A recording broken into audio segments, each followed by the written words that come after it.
এবার বঙ্গ রাজনীতির এমন একজনের কথা বলবো, হ্যাঁ, দিলীপ ঘোষ। দিলীপ ঘোষ বঙ্গের বিরোধী রাজনীতির এক চেনা মুখ, কিন্তু এই দিলীপ ঘোষ কোথাও গিয়ে যেন তার চেনা ঝাঁঝ উধাও হয়ে গিয়েছে। দাবাং দিলীপ এখন অনেক অনেক বেশি নরম, বিতর্কে থাকলেও আক্রমণে নেই।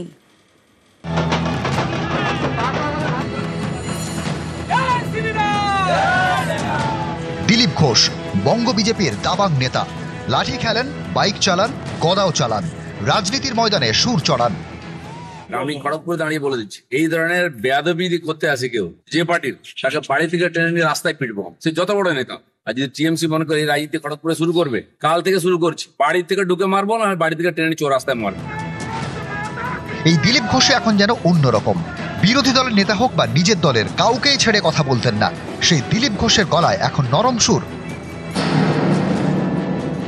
জেলায় জেলায় যান, টাকা তুলছে এবং মার খাচ্ছে, যারা বিরোধিতা করছে তারাও মার খাচ্ছে। দিলীপ ঘোষের কোনো ভূমিকা নেই, ঠিকই তো, যাদের দায়িত্ব আছে তারাই করছে, তাদেরই ভূমিকা আছে। বঙ্গ বিজেপির প্রাক্তন রাজ্য সভাপতি দিলীপ ঘোষ, খড়গপুর সদরের প্রাক্তন বিধায়ক, মেদিনীপুরের প্রাক্তন সাংসদ। গত মাসে তিনি বিয়ে করেন, তারপর সস্ত্রীক দীঘায় জগন্নাথ মন্দিরে উদ্বোধনে যান। এতেই বঙ্গ বিজেপির অনেকে তাঁর প্রতি অসন্তুষ্ট হন। কেউ কেউ তাঁর সঙ্গে দূরত্ব বাড়িয়েছেন বলে শোনা যায় বঙ্গ বিজেপির অন্দরে। এই পরিস্থিতিতে রবিবার পশ্চিম মেদিনীপুরের বেলদা এবং দাঁতনে দলীয় কর্মসূচিতে ছিলেন দিলীপ। অপারেশন সিঁদুরের সাফল্যে তিরঙ্গা যাত্রায় জেলা বিজেপির নেতাদের দেখা যায়নি। বিভিন্ন বিধানসভাতে প্রোগ্রাম হচ্ছে আজকে, আমি নিজে এগরা বিধানসভাতে ছিলাম। নেতৃত্বটা বিভিন্নভাবে থাকবে, আমাদের কোনো বিভেদ নেই, সব ঠিক আছে। প্রত্যেক বিধানসভাতে কার্যক্রম হচ্ছে, কোথাও না কোথাও কোনো নেতাকে থাকতে হবে। আজকে যে মিছিল হয়েছে সেই বিষয়ে কোনো সূচনা আমাদের কাছে ছিল না। আমার কাছে যা খবর আছে, আমাকে সহ এরকম আরো অনেক নেতৃত্ব আছেন যাদেরকে কোনো খবরই দেওয়া হয়নি এই মিছিল সম্পর্কে। কারণ জেলা সভাপতি বলতে পারবেন, যখন যা নির্দেশ আসে সিস্টেম ওয়াইজ দলের যে গঠনতন্ত্র, সেই মতো যা নির্দেশ আমাদের কাছে পৌঁছায় সেই মতো আমরা কাজ করি।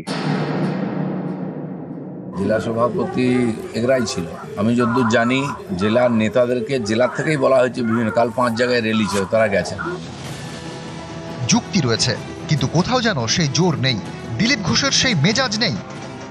যারা লেজ গুটিয়ে বাড়িতে বসে থাকে বোর আঁচলের তলায়, তারা আমাকে সার্টিফিকেট দিচ্ছে। আর দিলীপ ঘোষ এই মেজাজে রাজনীতি করবো, যতদিন করবো রাজনীতি ছেড়ে দেবো, মেজাজ ছাড়বো না বলে দিচ্ছে।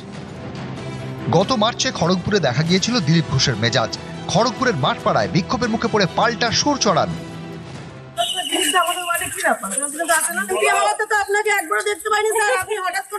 টাকা দিয়েছি, কারণ বাপের টাকা নেই, আমি টাকা দিয়ে বানিয়েছি।